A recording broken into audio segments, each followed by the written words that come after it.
Now, how do we play the game? Well, these are a few of the things you need to keep in mind playing the game. When you arrive at the table to play, look at that black and white disc. It immediately tells you what the status is of the game. Because it's off doesn't mean that, or it's on, whichever way, you make your decision about what to bet or not bet. If it's in an on position, then a point number has been already established, and it's sitting on the box where that number is. You act as if it's now not the first roll. Everything is going on from there. If it's on the off position, then the first roll rules apply. Okay? On each roll of dice, you have several options. Every roll of dice, you have several options. One that most people don't think about is do nothing. Nobody says you have to bet. There's no rule that says you have to bet. Remember my 3 things? Be patient. Bet intelligently. One of them might be don't bet. Don't bet. Nobody says you have to bet. If things aren't going good at the table, you're just giving your money away. Why do you want to keep giving them money? Bet minimally. Lose a few dollars until you see what's going to happen. So do nothing. There are no rules that say you must actually wager or toss the dice. You don't have to throw them. You don't have to bet on them. You could make a new bet. There's always a possibility. Or you can collect your winnings. It's always a possibility. Because you see the last 3 rolls you were doing nothing and you have money on the table, eventually the number comes up, you collect. That's one of the things you can do. Or you can exchange cash for chips. Those are the actions that you have available to you. So when you play the game, keep in mind, you don't have to bet, and you don't have to do a lot of these things. Okay, now how does the game go? Well, as we start doing the game, one person is going to be asked to roll the dice. It can be you or another person. And typically it goes clockwise around the table. Okay? I will bypass the table if I want to throw the dice, and I look at the table and I realize they're down at the other end, and I'm way down here is where I'm going to have to stand. It's got to go all the way around until it gets back to me, and I want to throw, I won't play at that table because it will take too long. I will have lost all that money in between getting to that point. I love tables where there's nobody because I can throw the dice many times. Now, I like to play games with trying to learn to throw the dice.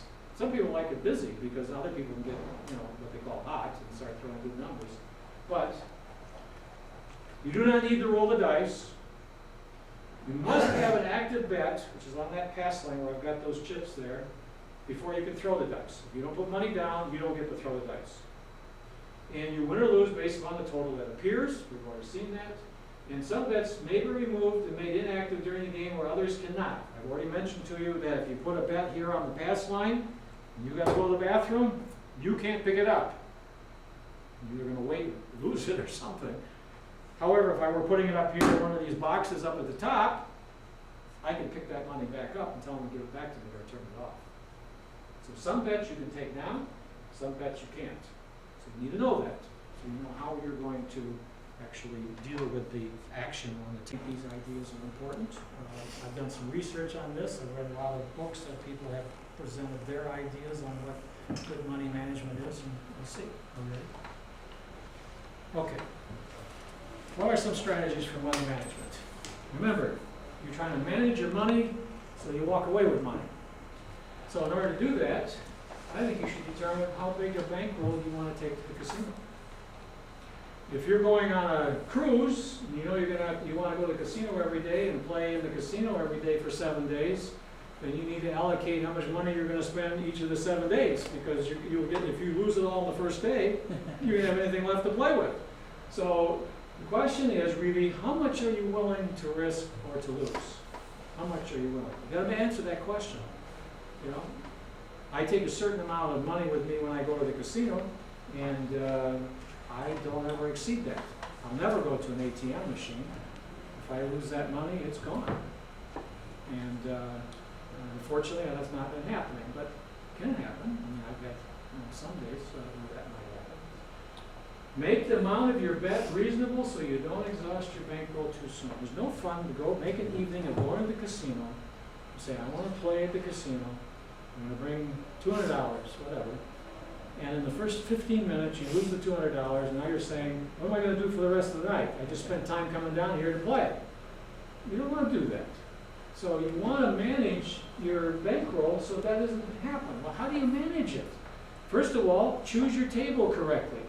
Don't bet on a table that's, like if you're down at Greektown, and some of the evenings, like she was talking about, some of the evenings, you're talking that they can raise it to $15 minimums. You go to Las Vegas, you're gonna see $25 minimums and higher.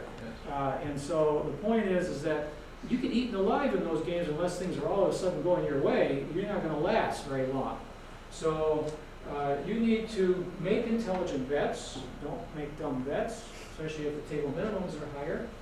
And pick the bets that are more likely to pay for you. And we've already talked about some of those. And then, this is important. Establish a winning and losing strategy for quitting the game. You're not going to win forever, but you could lose forever. Now, losing is the easy strategy. You say, when I run out of money, I'm done.